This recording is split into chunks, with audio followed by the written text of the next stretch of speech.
கிறிஸ்துவுக்குள் அன்பானவர்களே, இந்த காலை நேரம் உங்களை மிகுந்த அன்போடு வாழ்த்துகிறேன். ஆண்டவர் இயேசு கிறிஸ்து உங்களை தொடர்ந்து ஆசீர்வதித்து உங்களை மேன்மைப்படுத்தி உங்களை கனப்படுத்துவாராக. இந்த காலை நேரம் நம்முடைய தியானத்திற்காய் ஆண்டுடைய வேதத்திலிருந்து ஒரு வசனத்தை நாம் வாசிக்க கேட்போமா? மத்தேயு எழுதின சுவிசேஷம் 1வது அதிகாரம் 19வது வசனம். அவள் புருஷனாகிய யோசேப்பு நீதிமானாயிருந்து அவளை அவமானப்படுத்த மனதில்லாமல் இரகசியமாய் அவளை தள்ளிவிட யோசனையாயிருந்தான். பிரியமான தேவனுடைய பிள்ளைகளே, இந்த காலை நேரம் நாம் தியானிக்கின்றதான வார்த்தை ஒரு நீதிமானின் 2 உத்தமமான குணாதிசயத்தை இந்த வசனத்திலிருந்து நாம் தியானிக்கின்றோம். யோசேப்பு என்கிறதான ஒரு பக்தனை இங்கே வாசிக்கிறோம். அவர் தன்னுடைய வாழ்க்கையில் 2 முக்கியமான குணாதிசயங்களை கொண்டிருந்தார். மரியாள் என்கிற ஸ்திரீ அவருக்காக விவாகத்துக்கென்று நியமிக்கப்பட்டிருந்த போது இயேசு கிறிஸ்து பரிசுத்த ஆவியினாலே உற்பத்தி ஆகியிருக்கிறதை அவர் அறிந்து அவளை இரகசியமாய் தள்ளிவிட யோசனையாயிருந்தாராம். அவளை அவமானப்படுத்துவதற்கு அவருக்கு விருப்பம் இல்லையாம். நாம் கற்றுக்கொள்ளுகிற 2 பாடம். 1, ஒரு நாளும் நாம் யாரையும் அவமானப்படுத்துவதற்கு விரும்பக்கூடாது. அவர்கள் பக்கத்திலே தவறுகள் இருந்தால் கூட, அவர்கள் நமக்கு விரோதமாய் செய்கின்ற காரியங்கள் மிகுந்த வேதனைக்குரியவைகளாய் இருந்தால் கூட நாம் ஒரு நாளும் அவர்களை அவமானப்படுத்த விரும்பக்கூடாது என்பதை யோசேப்பினுடைய வாழ்க்கையிலிருந்து நாம் கற்றுக்கொள்ளுகிறோம். அன்பானவர்களே, நம்முடைய வார்த்தைகளால் யாரும் அவமானப்படக்கூடாது. நம்முடைய செயல்களினாலே யாரும் அவமானப்படக்கூடாது.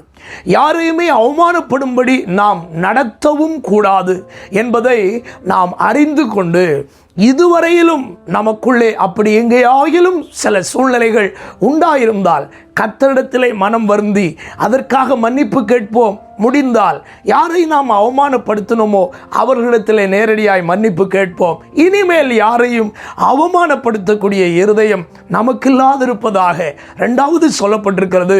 இரகசியமாய் தள்ளிவிட யோசனையாயிருந்தாரா? இரகசியமாய் ஒரு செயலை செய்ய ஆயத்தமாயிருந்தார். பிரியமானவர்களே, சிலரோடு நாம் இரகசியமாய் பேச வேண்டிய காரியங்களை இரகசியமாய் பேசிக்கொள்ள வேண்டும். உங்களுக்கு சிலரோடு மனக்கசப்பு இருக்கிறதா? ரகசியமாய் அவர்களுக்கு ஃபோன் பண்ணி அவர்களை சந்திக்க வேண்டும் என்று விரும்பி அவர்களை பார்த்து உங்கள் குறைவுகளை அவர்களிடத்தில் ரகசியமாய் பேசுங்கள். சில காரியங்களை வெளியே தூற்றாதபடி நீங்கள் ரகசியமாகவே உங்களுக்குள் வைத்துக் கொள்ளுங்கள். அது ஒரு நீதிமானின் குணாதிசயம். அலப்பு வாயன் ரகசியங்களை எல்லாம் ஊதுவானாம்.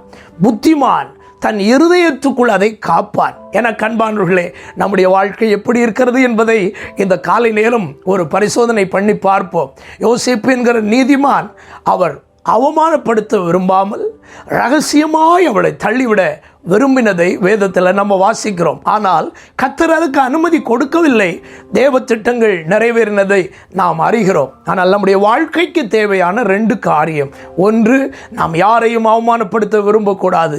2வது, எதையானாலும் ரகசியமாய் செய்ய விரும்பிக் கொள்ள வேண்டும். நன்மையானாலும் சரி, எந்த காரியமானாலும் சரி, ரகசியமாய் இருக்கட்டும். ஆண்டவர் நம்மை ஆசீர்வதிக்க உண்மை உள்ளவராய் இருக்கிறார். நாம் ஜெபிப்போமா? எங்கள் ஆண்டவரே, ஒரு நீதிமான் தன்னுடைய வாழ்க்கையில் எப்பொழுதுமே அவன் ரகசியமாய் சில காரியங்களை செய்ய வேண்டும் என்று நீர் விரும்புகிறீர். அவமானப்படுத்தக்கூடாது என்பதை நீர் விரும்புகிறீர். ஆண்டவரே, இந்த உத்தமனாகிய இந்த நல்ல நீதிமானாகிய யோசேப்பினுடைய வாழ்க்கையில் இருந்த இந்த 2 குணாதிசயங்களும் எங்களுக்குள்ளே காணப்பட பரலோக தேவன் உதவி செய்வீராக.